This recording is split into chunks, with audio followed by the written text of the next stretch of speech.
To you. All right, thank you, Crystal. You were just talking to our guest here saying your mom might be suffering from a little bit of what we're about to talk about here. And I think a lot of parents can relate. High school graduation time right around the corner.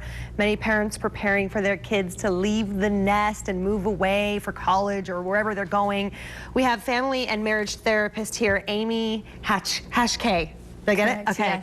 Yes. To fill us in on how parents can prepare for an empty nest. So let's talk about this. This is, my mom definitely went through this. This is the time when the kids are moving on and all of a sudden you go from this full house to just empty silence. That could be a hard transition. It is. Empty nest syndrome is the feeling of loss and loneliness that parents go through when their children leave home for the first time or leave to attend college. Now, it's not a clinical condition, but it's a strong grief response, and it can affect parents down to their core identity, their role.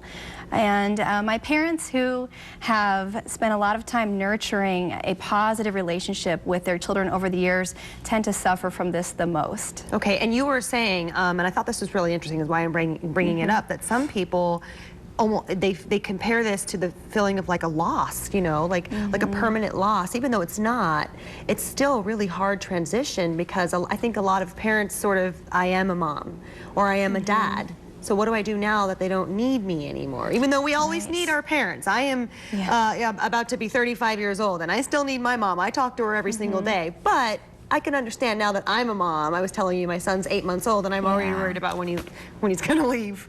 Exactly, it becomes your core identity. And when parents nurture your children, it's all about them. It's the kid show for, 18 years or so. And so along that path, you kind of forget to focus on your own personal development and evolution as a person. And so it's an opportunity to begin to focus. So let's talk about that. What tips would you have for people who are going through this? How do they get through it?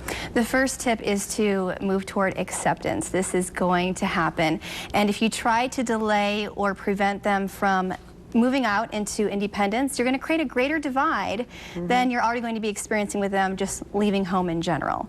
So try to help them with this transition. And be positive, navigate it gracefully as possible, have a good cry, but you got to let them go. Okay, yeah, you have to let them go. You don't want your kid to be the one still living with you. Well, which is perfectly fine, but you know what I mean? Like, what's that movie with Sarah Jessica Parker?